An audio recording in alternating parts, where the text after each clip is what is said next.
ভারতে গ্রেপ্তার হয়েছেন শেখ হাসিনা, আর গ্রেপ্তার করেছে আপনার ইন্টারপোল মানে ইন্টারন্যাশনাল পুলিশ।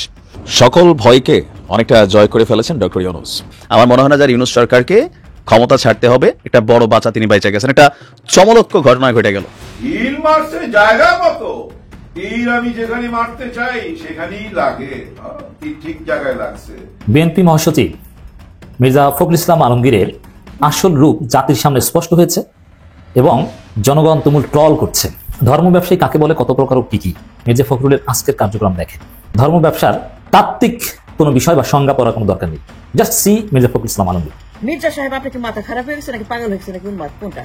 মির্জা ফখরুল, আপনি যে ছাত্রদেরকে বলতেছেন কোন গ্রাউন্ডে, কোন জায়গা থেকে, কোন আইনে, কোন লজিকে, কোন সংবিধানে আপনি যে বলতেছেন?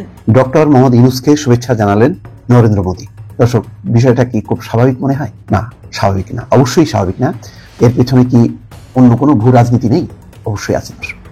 তার মানে পরিস্থিতি পাল্টাচ্ছে। জামাতে ইসলামের আমির ডাক্তার শফিকুর রহমান সাহেবকে ধন্যবাদ জানানোর জন্যই এই মুহূর্তে আমি কথা বলছি। কেন ধন্যবাদ জানাচ্ছি নিশ্চয়ই আপনাদের খুব প্রশ্ন জেগেছে। ধন্যবাদ এজন্যই জানাচ্ছি যে বাংলাদেশে সামাজিক, সাংস্কৃতিক, রাজনৈতিক সর্বস্তরে নেতৃত্ব দেওয়ার যোগ্যতা অর্জন করেছে, সেটা ডাক্তার শফিক সাহেবের মাধ্যমে প্রমাণিত হয়েছে। অন্তর্বর্তী সরকারের আমলে পাকিস্তানের সঙ্গে প্রতিদিনই সখ্যতা বাড়ছে বাংলাদেশে। এদিকে ভারত বাংলাদেশ সীমান্তে কাঁটাতারের বেড়া দেওয়াকে কেন্দ্র করেও তৈরি হয়েছে অশান্তির পরিবেশ। আমরা আলোচনা করছি বাংলাদেশের নৌবাহিনীর একটি নতুন যুদ্ধজাহাজের কথা। কলকাতার দুয়ারে বাংলাদেশের এই নৌবাহিনীর যুদ্ধজাহাজের নাম। দর্শক, বিএনপির মহাসচিব মির্জা ফখরুল ইসলাম আলমগীর, এই লোকটাকে আপনারা ঠিক কিভাবে দেখছেন? কেননা অনেক রাজনৈতিক বিশ্লেষক বা অনেক জ্যেষ্ঠ সাংবাদিক কিন্তু এই মুহূর্তে তাকে রয়ের এজেন্ট বলেছে। প্রিয় দর্শক, নাম বলতে গেলে বলাই যায় ইলিয়াস হোসেনের নাম। কেননা তিনি অনেক আগে থেকেই এই মির্জা ফখরুল ইসলাম আলমগীরকে রয়ের এজেন্ট বলে সম্বোধন করেছে। এখন দর্শক, আপনাদের উদ্দেশ্যে প্রশ্ন থাকবে, আপনারা ঠিক কি মনে করছেন? আপনারাও কি ইলিয়াস হোসেনের মতো মনে করছেন যে বিএনপির মহাসচিব মির্জা ফখরুল ইসলাম রয়ের এজেন্ট এবং তার কারণেই বিএনপি ঘোর বিপদের মধ্যে পড়তে চলেছে? সেটি অবশ্যই কমেন্ট করে জানাবেন। এমনকি এর সাথে এও জানাবেন, যদি মির্জা ফখরুল ইসলাম আলমগীরকে আপনারা না চান, তবে এই পদটিতে অর্থাৎ মহাসচিব পদটিতে আপনারা ঠিক কাকে দেখতে চান সেটি অবশ্যই জানাবেন। এমনকি প্রিয় দর্শক, আজকের ভিডিওতে মির্জা ফখরুল ইসলাম আলমগীরের মুখোশ উন্মোচন করা হয়েছে। প্রিয় দর্শক, কেননা তিনি কিন্তু কিছুদিন আগে বলেছিলেন যে রাজনীতির সাথে কোরআনের কোনো সম্পর্ক নেই।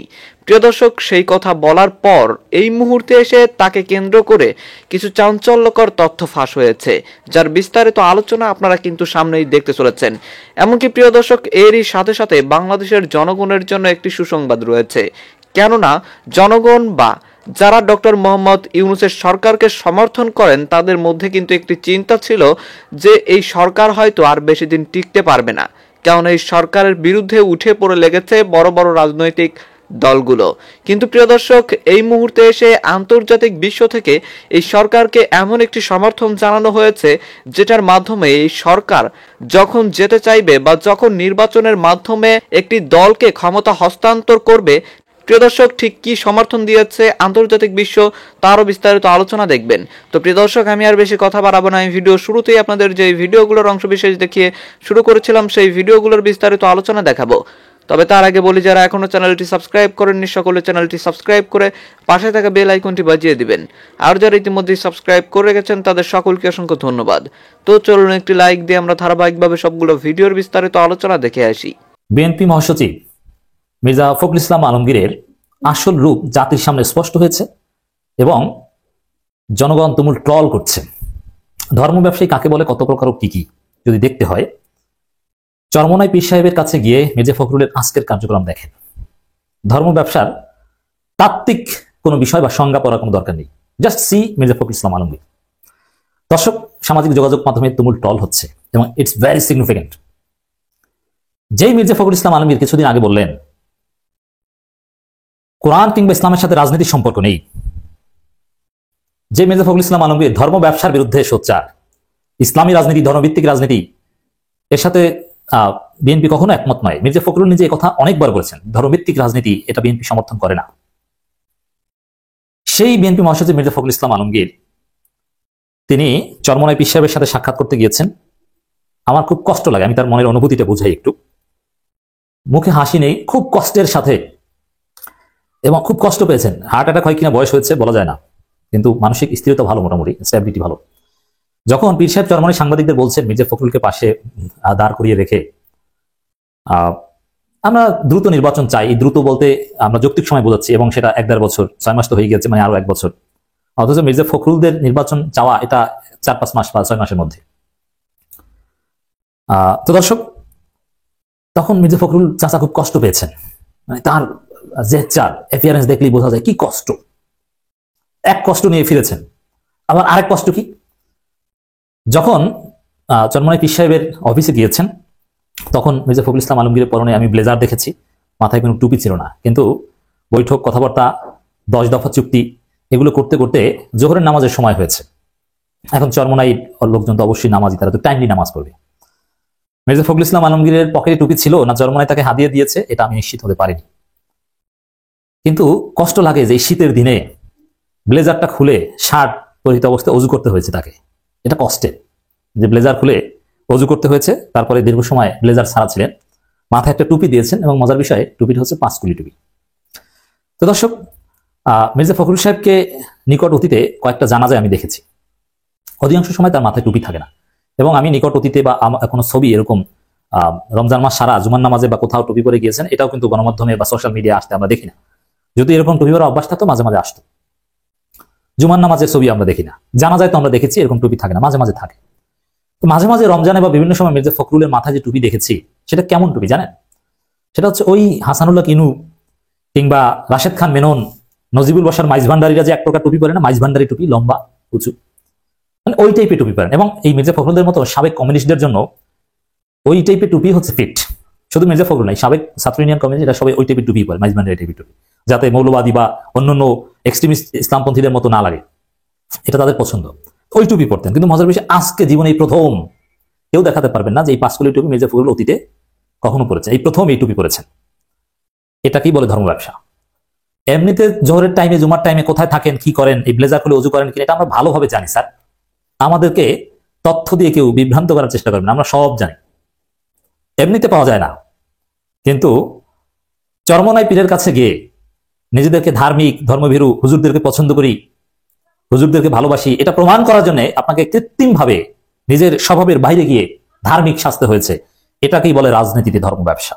এটাই হচ্ছে মির্জা ফখরুলদের আসল রূপ। মির্জা ফখরুল্লাহ, যেই মির্জা ফখরুল বলেন রাজনীতির সাথে কোরআন ইসলামের সম্পর্ক নেই, সেই মির্জা ফখরুল্লাহ 5 কুলি টুপি মাথায় দিয়ে চরমনাই বিশ্বাবেশে চুক্তি করতে পারেন, শরীয়ত বিরোধী কিছু বলবো না। এবং এই যে টুপি পরার খেলা, কেউ কেউ বলছেন যে এই ধাক্কা যদি ডক্টর ইউনূস সামলাইতে না পারে, দ্রব্যমূল্যের ঊর্ধ্বগতি, বৈদেশিক বিনিয়োগ বন্ধের দিকে, তাহলে এই সরকারকে মানে পথ ছেড়ে দিতে হবে। যে কোনো সময় সরকার আপনার পতনের মুখে পড়ে যাবে, জনদাবিতে বিস্ফোরণ করবে, রাজনৈতিক দলগুলো আপনার এই গেমটা মোটামুটি খেলতে পারবে। বাট সকল কিছুর মধ্যে একটা বড় ধাক্কা হচ্ছে আপাতত নির্বাচনের আগ পর্যন্ত আমার মনে হয় না যে ইউনূস সরকারকে ক্ষমতা ছাড়তে হবে। একটা বড় বাঁচা তিনি বেঁচে গেছেন, এটা চমলক্ষ ঘটনা ঘটে গেল। চলুন দেখি কি সেই ঘটনা। এর মাঝখানে বাংলাদেশের আরেক সহযোগী পার্টনার ইউরোপীয় ইউনিয়ন। মার্কিন যুক্তরাষ্ট্র যেদিকে হাঁটে আমরা জানি, তার পিছনে পিছনে ইউরোপীয় ইউনিয়ন হাঁটে। তারা নামে একটা আলাদা সংস্থা হলেও বেসিক্যালি আমেরিকার সিদ্ধান্তে তারা প্রভাবিত হয়। তো এখন এই মুহূর্তে বাংলাদেশের জন্য ইউরোপীয় ইউনিয়ন কোন পথে হাঁটবে?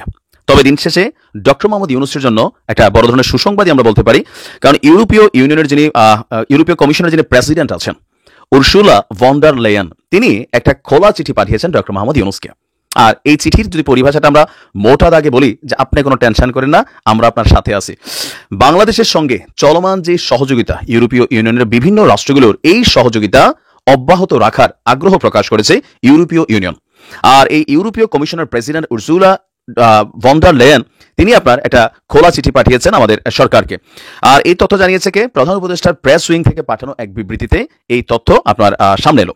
তিনি বলছেন যে বাংলাদেশের সঙ্গে চলমান সহযোগিতা অব্যাহত এবং নতুন অংশীদারিত্ব যেই তৈরির সম্ভাবনা আছে সেটা ইউরোপীয় ইউনিয়ন মূল্যায়ন করছে। তন্মধ্যে একটি সম্ভাব্য ব্যাপক অংশীদারিত্ব এবং সহযোগিতা চুক্তি সইয়ের বিষয়েও এখানে আলোচনা হয়েছে। আর আরো একটা পজিটিভ দিক হচ্ছে, বাংলাদেশ থেকে গেল 17-18 বছর যে পরিমাণ টাকা পাচার হয়েছে, সেই টাকাগুলো আওয়ামী লীগের বিভিন্ন নেতা এমপি কর্মী, পাশাপাশি প্রশাসনে থাকা আমলা কামলা, মানে যারাই আছে বাংলাদেশ থেকে, বা বিভিন্ন ব্যবসায়ীরা যে টাকাগুলো ইউরোপীয় দেশগুলোতে আপনার পাচার করে দিয়েছে, সেই টাকাগুলোকে উদ্ধারেও ডক্টর মোহাম্মদ ইউনূসের সরকারকে সর্বোচ্চ সহযোগিতার আশ্বাস দিয়েছে ইউরোপীয় ইউনিয়ন।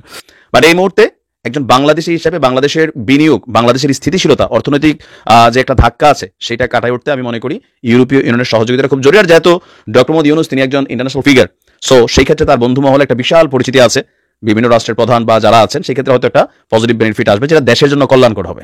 ডাক্তার শফিকুর রহমান সাহেবকে ধন্যবাদ জানানোর জন্যই এই মুহূর্তে আমি কথা বলছি। কেন ধন্যবাদ জানাচ্ছি নিশ্চয়ই আপনাদের খুব প্রশ্ন জেগেছে।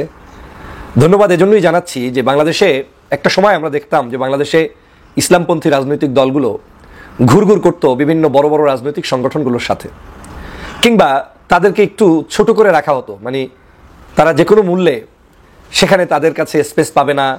চেয়ার একটা পেলে তা মঞ্চের লাস্ট কর্নারে থাকবে হুজুর সাহেব, ইসলামিক দলের নেতা, আর মাঝখানে হাতের ডানে বামে থাকবে সব বামপন্থী মডার্ন ভাব নেওয়া কিছু মানুষ। বাংলাদেশে সেই ভাবটার কিছুটা বলবো না, প্রায় 90% পরিবর্তন করে দিয়েছেন এই ডাক্তার শফিকুর রহমান সাহেব। কিভাবে করে দিয়েছেন?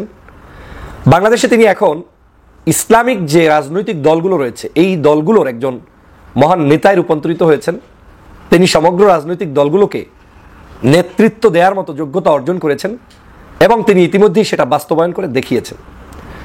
ডাক্তার মোহাম্মদ শফিকুর রহমান তিনি বাংলাদেশের সকল ইসলামী ঘরানার মানুষদের সাথে ওঠবস করার জন্য একটি তার নিজস্ব পরিকল্পনায় তাদের সাথে সাক্ষাতের আয়োজন শুরু করার পরেই বাংলাদেশে টনক নেড়েছে বাংলাদেশের সর্ববৃহৎ দল তথা আমার দল বাংলাদেশ জাতীয়তাবাদী দল সহ বাংলাদেশের অন্যান্য রাজনৈতিক দলগুলোর। কেন বলছি? আমি 5ই আগস্টের পূর্বেও বাংলাদেশের সকল ইসলামিক রাজনৈতিক দলগুলোর সাথে জামাত ইসলাম সহ, শাসনতন্ত্র ইসলামী আন্দোলন সহ, বাংলাদেশের কওমি ঘরানার আলেমদের রাজনৈতিক দল সহ সব রাজনৈতিক দলগুলোর ঐক্য চেয়েছি বারবার। আমি চেয়েছি এই ঐক্যটা এমনভাবে হতে হবে যাতে করে বাংলাদেশের মানুষের মধ্যে বিভাজন আর কেউ তৈরি করতে না পারে এবং আওয়ামী লীগের কোনো ষড়যন্ত্র এদেশে আর কোনোভাবেই প্রতিষ্ঠিত হতে না পারে। কিন্তু বারবার বলার পরেও আমরা দেখেছি যে মহা বিপদে না পড়া পর্যন্ত কেউ যেন কারোর সাথে ঐক্য করতে খুব একটা আগ্রহী ছিল না। সর্বশেষ বিএনপির পক্ষ থেকে একটি লেটার ইস্যু হলো, শেখ হাসিনার যখন এই দেশের ইন্টারনেট বন্ধ করে অত্যাচার করেছে তখন সেই লেটারটাও আমার ভালো লেগেছে যে বাংলাদেশ জামাত ইসলাম সহ বিভিন্ন ইসলামিক রাজনৈতিক দলগুলোর সাথে ঐক্যবদ্ধভাবে যুগপৎ আন্দোলন কিংবা ফেসিবাদ বিরোধী আন্দোলন করতে প্রস্তুত। তখন আমার ভালো লেগেছে যে না, অন্ততপক্ষে একত্রে কিছু একটা তাহলে আবার নতুন হয়তো দেখতে পাচ্ছি। কিন্তু 5 তারিখের পরে আবারও একই অবস্থা, যেই লাউ সেই কদু। আমাদের ভিতরে ঐক্যের পরিবর্তে অনৈক্যই জামাদল বেজে উঠেছে, যে যার তালে সময় নষ্ট করছি। সেটা আমি কোনো একক কোনো দলকে দোষী সাব্যস্ত করব না, বরং আমি মনে করি আমরা সার্বজনীন সকল রাজনৈতিক দলের মধ্যেই এমন কিছু পরিবর্তন হয়েছে যেটার কারণে আমাদের ঐক্যটা বিনষ্ট হচ্ছে প্রতিটা মুহূর্ত। কিন্তু আমি আজ যে কারণে কথা বলছি যে কেন আমি ডাক্তার শফিক সাহেবকে ধন্যবাদ দিতে চাই এজন্য, শফিক সাহেব ইসলামী রাজনীতির এই প্যাটার্নটাকে একটা আভিজাত্যে নিয়ে আসতে সক্ষম হয়েছে।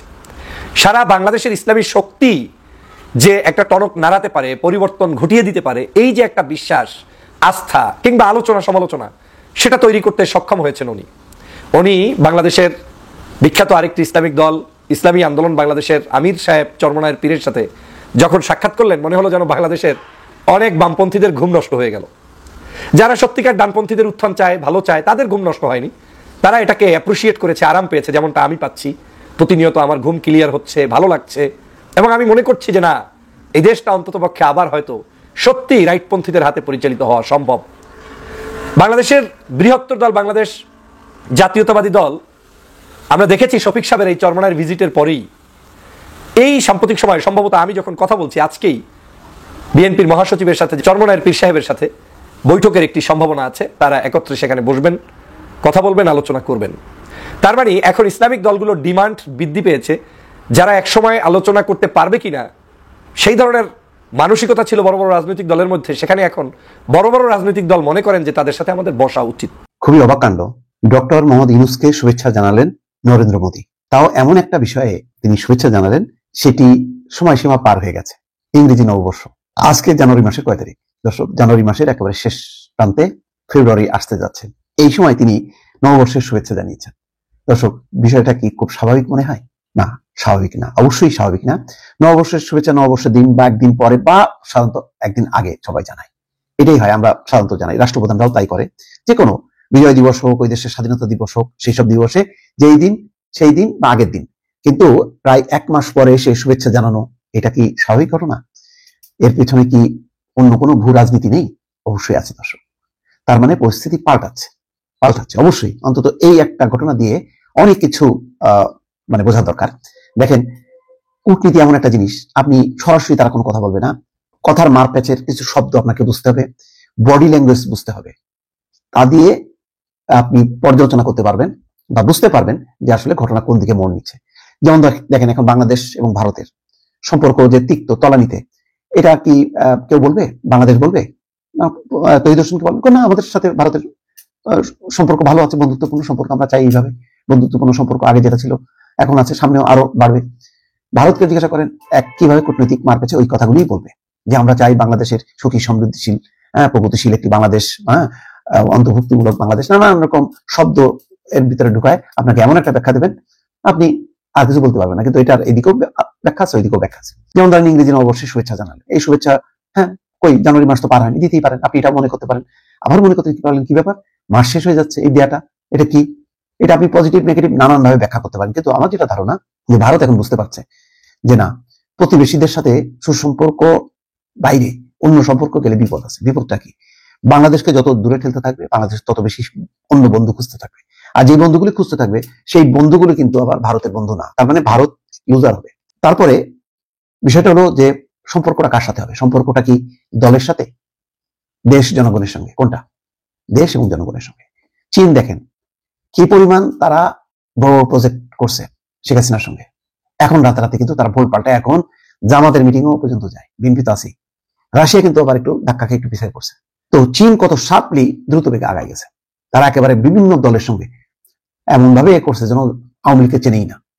আবার কালকে যাক এই সরকার, দেখবেন যে আর আওয়ামী লীগ সরকার কাউকে চেনে না। এই হচ্ছে কূটনীতি। ভারত এইটার থেকে পিছিয়ে আসছে। আমার ধারণা সেই জায়গাটা তারা গেইন করতে চাচ্ছে। যেমন ট্রাম্প আসার সাথে সাথে মনে হলো যেন বাংলাদেশের উপর নিষেধাজ্ঞা আসবে, কি না জানি একটু হবে না, কিছুই না। কই ঠিকই রোহিঙ্গা যে জরুরি খাদ্য সরবরাহ সেটা অব্যাহত রাখছে তারা। আর অন্যান্য সামগ্রিকভাবে ইউএসএইড এর যে বিভিন্ন ওদের স্বাস্থ্য সচেতনতা, জনসংখ্যা, নানান বিষয় নিয়ে তারা যে পরিবেশ বিষয়ে যে ডোনেশন গুলো দেয় সেটা স্থগিত রাখছে সব দেশের জন্য, বাংলাদেশও তার মধ্যে। তার মানে এই না বাংলাদেশের উপর খেপছে। তো এই বিষয়গুলি ভারতও আস্তে আস্তে অনুধাবন করছে। দেখেন এখন তারা আফগানিস্তানের সঙ্গে আগের যে তালেবানের আগের যে সরকার তার সঙ্গে কত সম্পর্ক ছিল, কত উন্নয়ন প্রকল্প তাদের ওই আফগানিস্তানে, তারপরে নাই। এখন কিন্তু তারা আফগানিস্তানে গিয়ে তালেবান সরকারের সঙ্গে সম্পর্ক স্থাপনের জন্য চেষ্টা করছে। এটি হচ্ছে কূটনীতি। তো বাংলাদেশ তার বাইরে যাবে কেন? সুতরাং এখন ভারত রিয়ালাইজ করতেছে যে না, বাংলাদেশের সাথে কূটনৈতিক সম্পর্কটা স্থাপন করেই তার স্বার্থটা রক্ষা করতে হবে। এবং সেই ক্ষেত্রে ভারত আওয়ামী লীগের সঙ্গে হয়তো তার একটা মানসিক একটা সম্পর্ক ছিল, এখন হয়তো মানসিক সম্পর্ক থাকবে না, অসুবিধা কি আছে? সবার সাথে তো আর একেবারে জানি দোস্ত হয় না, কিন্তু দোস্ত হয়ে বানাইতে অসুবিধা কি? তো এখন জানি দোস্ত না হোক, এই সরকারকে বা আগামী যে সরকার আসবে তাদেরকে দোস্ত হিসাবে পাশে রাখার চেষ্টা করবে, যাতে অনেক বালা মুসিবত থেকে ভারত রক্ষা পায়। ভারতের একটা দুশ্চিন্তা, পাকিস্তানের সাথে সম্পর্ক বাড়ছে, না জানি আবার সেই ওই আইএসআইয়ের মধ্য দিয়ে 7 সিস্টারের অশান্তি শুরু না হয়, চীন ঢুকে পড়তে পারে, নানা বাঁধের প্রকল্প নিয়ে যদি ঢুকে পড়ে, তাহলে উত্তরাঞ্চলে বিভিন্ন এলাকায় চীনের লোকজন যদি ছড়ায় পড়ে, তাহলে এটা ভারতের জন্য উদ্বেগ হবে। সুতরাং ভারত আমার ধারণা যে বুঝতে পেরে এখন তারা আস্তে আস্তে ইউটার্ন নেওয়া শুরু করেছে। দর্শক দেখা যাক আগামী দিনে আরো পরিষ্কার হবে। দর্শক, আমি আশা করছি আপনারা সকলেই অত্যন্ত মনোযোগ সহকারে সবগুলো ভিডিওই দেখেছেন। এমনকি দর্শক, যদি এই ভিডিওগুলো সম্পর্কে আপনাদের কোনো মতামত থেকে থাকে তাহলে তো অবশ্যই জানাবেন। দর্শক, নিউজটি শেষ করছি এখানেই, ফিরছি পরবর্তী নিউজে নতুন কোনো টপিকে। আল্লাহ হাফেজ।